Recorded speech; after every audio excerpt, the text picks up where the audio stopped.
여러분 안녕하십니까? 2016년 오늘이 11월 25일이네요. 한 달이 참 빨리 갑니다. 11월 25일 달리는 장기요양 진행합니다. 진행에는 실버표 온라인 커뮤니티 강세호입니다. 오늘 또 전해드릴 소식은 이 간단한 것들, 꼭 아시면 좋은 내용들을 한 5분 이내로 줄여서 설명하는 그런 시간을 진행하겠습니다. 첫 번째 소식입니다. 첫 번째 소식은 요즘 여러분들 그 가산하신 기관들 요즘 모니터링을 받고 계시죠? 그래서 모니터링 받고 계신 기관들에서 많이 연락이 오고 있습니다. 그래서 이번 그 모니터링의 특징이라고 한다면 보건복지부가 이미 예고한 대로 근로기준법을 장교환 기관들이 근로기준법을 준수하고 있는가 하는 것이 초점이 되는 것 같습니다. 그래서 이미 우리 밴드에 김희신 원장님께서 올려놓은 것도 있지만 여러가지 제보를 통해서 보면 좀 우리가 간과하기 쉬운 것들, 좀 조심해야 될 것들이 몇 개 있어서 오늘 방송의 주제로 삼았습니다. 근로기준법상 대부분 노무사를 통해서 잘 하고 계시지만 특별히 연차 부분에 대해서 각 기관들이 연차 부분에 대해서 좀 편법을 많이 쓰고 계시는 것도 있는 것으로 알고 있습니다.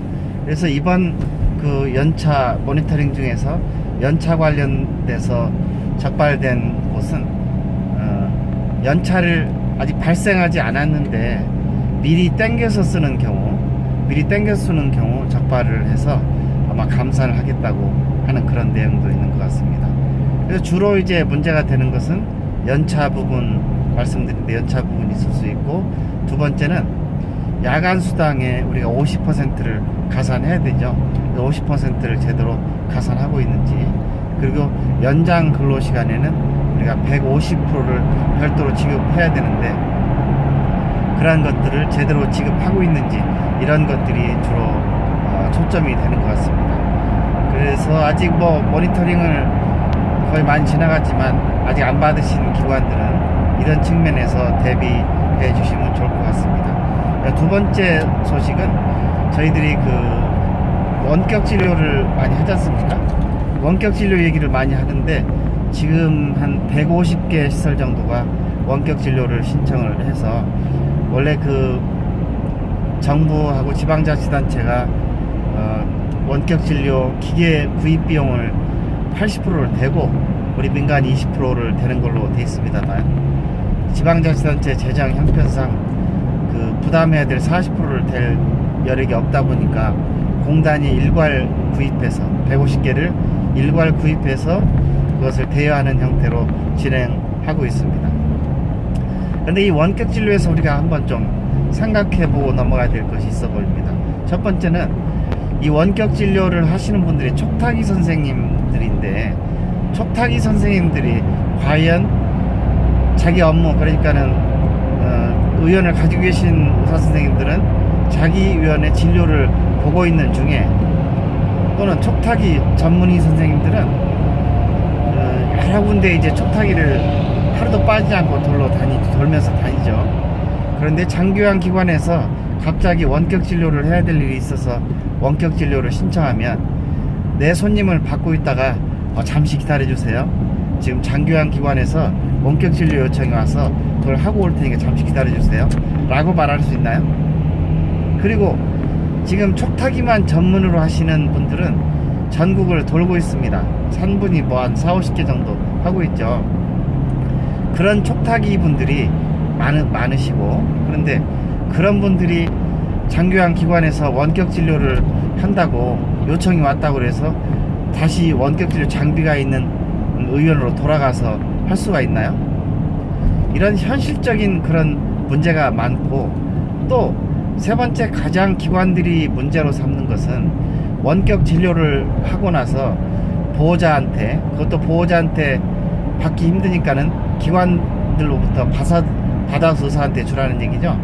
그런 원격 진료를 하고 나서 이제 비용을 청구하는데, 원격 진료 비용은 일반 진료 비용하고 똑같이 받고 처방전을 주지 않는다는 게 말이 되나요?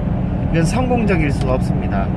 보건복지부나 공단이 이 원격 진료 제도를 성공적으로 시행하고 싶은 생각은 충분히 이해를 하지만 제반 갖춰야 될 그런 것들, 이제 촉탁이가 제대로 원격 진료를 할 수 있는지, 그리고 원격 진료를 하고 나서 처방전을 발행해 줄 수 있는지, 진료비를 받으면 처방전을 발행해 줘야 되죠. 네?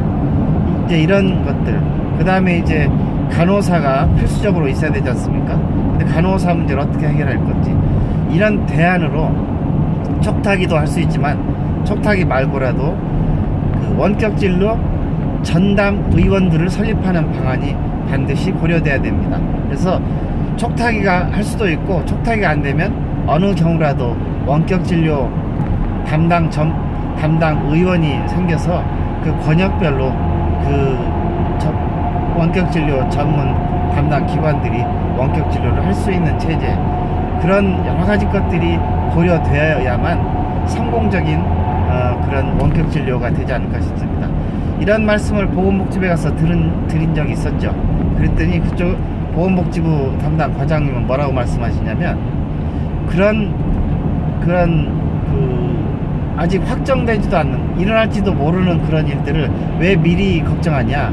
그럼 정책이 만들어지지 않는다. 항상 그게 문제죠. 현장의 실상을 고려하지 않고 정책부터 만들기 때문에 정책이 실패로 돌아가는 겁니다. 치매 전담 요양시도 마찬가지고, 촉탁이제도 원격 진료 꼭 성공하고 싶으시면 꼭 현장의 목소리를 충분히 들어주시기 바랍니다. 자, 그 다음에 이제 저희들이 저도 모르고 지나갔던 건데, 내년 1월 1일부터는 우리가 부당 청구의 경우는 지금까지는 시설이 모두 책임지는 걸로 돼 있었는데, 내년부터는 부당 청구에 가담한 종사자까지 과태료가 물려지게 됩니다. 과태료는 1차에 100만원, 2차의 경우 200만원, 3차의 경우 300만원 누진제로 올라가게 돼 있죠. 이런 내용을 저도 어제 들었는데, 이런 내용들 이제 확인해 보시고 앞으로 부당 청구하지 않도록 주의를 하셔야 될 것 같습니다. 그리고 이런 법들이 너무하죠. 이런 법들 완화하는 그런 노력도 함께 해야 될 것 같습니다. 여러분, 그 달리는 장교양에 많은 관심을 가주셔서 감사를 드립니다.